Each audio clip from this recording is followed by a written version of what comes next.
ಬೆಂಗಳೂರಿನಲ್ಲಿ ಎಸ್ಆರ್ಎಫ್ ವತಿಯಿಂದ ಆಯೋಜಿಸಲಾಗಿದ್ದಂತಹ ಭಾರತೀಯ ದಕ್ಷಿಣ ವಿಭಾಗದ ರೊಬಾಟಿಕ್ ಸ್ಪರ್ಧೆಯಲ್ಲಿ ರಾಮಮೂರ್ತಿ ನಗರದ ಸರ್ಕಾರಿ ಪ್ರೌಢಶಾಲಾ ವಿದ್ಯಾರ್ಥಿಗಳು ವಿಜೇತರಾಗಿದ್ದಾರೆ. ಇದು ಶಾಲಾ ಆವರಣದಲ್ಲಿ ಸಂತಸ ಮೂಡಿಸಿದ್ದು ವಿದ್ಯಾರ್ಥಿಗಳು ಮತ್ತು ಶಿಕ್ಷಕರ ವೃಂದದವರು ಸಂಭ್ರಮಿಸಿದರು. ಎಸ್ಆರ್ಎಫ್ ದೇವರಾಜ್ ಮತ್ತು ಎಸ್ಆರ್ಎಫ್ ವಂಶಿ ಅವರ ಮಾರ್ಗದರ್ಶನದಲ್ಲಿ ವಿದ್ಯಾರ್ಥಿಗಳು ಈ ಸ್ಪರ್ಧೆಗೆ ಸಿದ್ಧತೆಯನ್ನು ನಡೆಸಿದರು.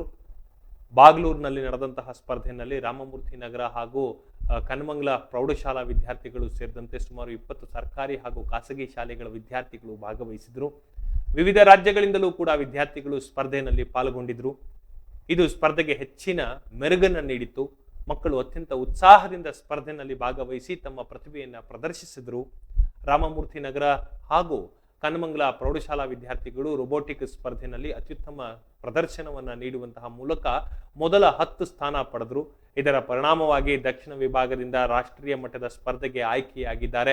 ಈ ಗೆಲುವು ಶಾಲೆಗೆ ಮತ್ತು ವಿದ್ಯಾರ್ಥಿಗಳಿಗೆ ಒಂದು ದೊಡ್ಡ ಹೆಮ್ಮೆಯ ವಿಷಯವಾಗಿದೆ. ಕ್ಯಾಬ್ಲಮಿನಿ ಟಿಂಕರ್ ಕೋಡಿಂಗ್ ಸಹಕಾರದೊಂದಿಗೆ ಮುಂಬೈನಲ್ಲಿ ಜನವರಿ 17ರಂದು ನಡೆದಿರುವಂತಹ ರಾಷ್ಟ್ರೀಯ ಮಟ್ಟದ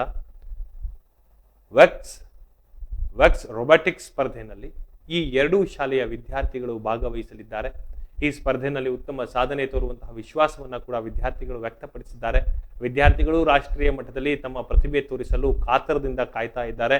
ರಾಮಮೂರ್ತಿ ನಗರ ಎಸ್ಡಿಎಂಸಿ ಮುಖ್ಯಸ್ಥ ಇಟಾಚಿ ಮಂಜು ಮಾತನಾಡಿ, ರಾಮಮೂರ್ತಿ ನಗರ ಸರ್ಕಾರಿ ಶಾಲೆಯ ವಿದ್ಯಾರ್ಥಿಗಳ ಪ್ರತಿಭೆ ಈಗಾಗಲೇ ಸಾಬೀತಾಗಿದೆ. ಇಂತಹ ವಿದ್ಯಾರ್ಥಿಗಳು ನಮ್ಮ ಶಾಲೆಯಲ್ಲಿ ಇನ್ನೂ ಅನೇಕರಿದ್ದಾರೆ.